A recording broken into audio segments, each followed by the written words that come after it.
મેઘરજમાં બીજા દિવસે પણ ખાતર માટે લાંબી લાઈનો જોવા મળી।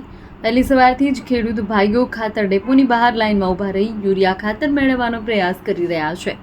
યુરિયા ખાતર માટે ખેડૂતોમાં ભારે રઝળપાટ થઈ રહી છે, પરંતુ કલાકો લાઈનમાં ઊભા રહીને પણ દરેક ખેડૂતને ફક્ત 2 થેલી ખાતર જ આપવામાં આવી રહ્યું છે।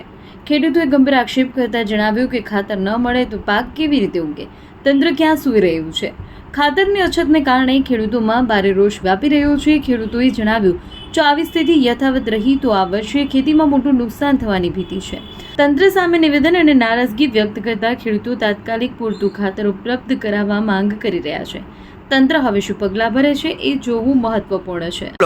ખાતર લેવા આવ્યા છે એરિયા પણ લાઈનમાં ક્યાં નહીં ઊભા છીએ, ચક્કર આવી ગયો છે મને લાઈનમાં રહી ખાતર મળતું નથી। રોલ ગામથી આવેલા છે, ક્યાં નહીં આવેલા છે, ખાસો ટાઈમથી ઊભા રહ્યા તે ગુણ જ આપે છે, પૂરતું ખાતર મળતું નથી। બરાબર હા, બને 8 વાગ્યાનો બારે મને ખાતર મળતું નથી, લાઈનમાં તાપમાં કકડી જાય છે। બરોબર બબે છે ખાતર મળે લાઈનમાં ભરીએ તો એ ડબલ માણસ એટલે તો એ અમારે પૂરું થતું નથી। શું કરીએ અમે? સ્ટોક હોવા છતાં મળતું નહીં ખાતર।